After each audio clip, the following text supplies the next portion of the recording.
When the Clone Wars began in the skies of Geonosis, many of the first shots were fired from the bows of Acclamator-class assault ships, Republic vessels that would become ubiquitous across the war, and even survive into the service of Palpatine's galactic empire. At a length of 752 meters, the frame of the Acclamator class represents one of the most significant steps toward the standardized wedge designs that would dominate the Imperial Navy. The vessel carries a crew of 700 and is propelled through both space and atmosphere by 2 primary sublight engines and 2 additional support engines. Uniquely, the Acclamator steers wide of a very common warship vulnerability by featuring no windows anywhere on the surface of its command tower and bridge, instead relying on advanced hollow screens and avionics to observe the environment. Designed to serve competently as a combat frigate in addition to its main role as an assault ship, the Acclamator is armed with 12 quad turbo laser turrets, 24 fixed laser cannons, and 4 ordnance launchers, compatible with both concussion missiles and heavy proton torpedoes. Ships of the Acclamator class can soundly dispatch most light warships, even posing a reasonable threat to purpose-built war frigates like the Confederate Munificent class.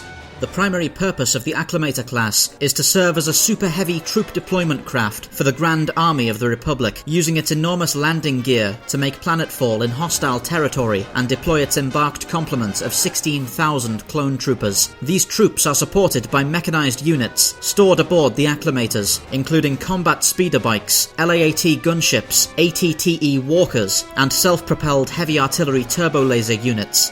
The Acclamator class possesses an impressively fast hyperdrive engine, allowing the GAR to rapidly relocate legions of troops across the theatre of war to respond to developing threats or reinforce embattled Republic holdfasts. Unfortunately, the shields and armour of the Acclamator were its greatest weakness, drastically limiting the time it can remain engaged, in spite of its fairly powerful weapons loadout. Should a vessel of the Acclamator class fall under attack from multiple hostile vessels, or fall into the sights of a full-sized capital ship, the assault craft would be unable to survive long without the intervention of friendly Republic vessels. The Acclamator was a popular vessel during the Clone Wars, and unlike many of its contemporaries, the ship was able to survive the widespread naval reorganization that was demanded by the Tarkin Doctrine. The ship continued to serve in the Imperial Navy for many years, carrying legions of stormtroopers and Imperial infantrymen into battle across the galaxy, and after building even further renown in the opening years of the Galactic Civil War, Imperial High Command saw fit to develop a modernized version of the craft in the form of the Acclamator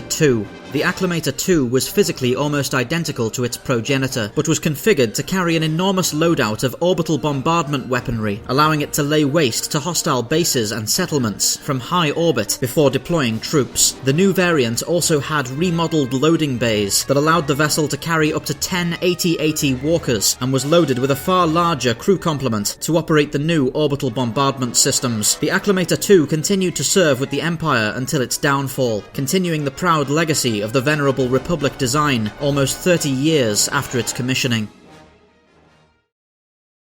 Thank you for watching Spacedock. Please remember to like, subscribe and share for more science fiction spacecraft summaries. If you enjoy the channel, why not consider pledging your support on Patreon? For just $1 a month, you'll be able to access the Spacedock schedule to see what's coming up.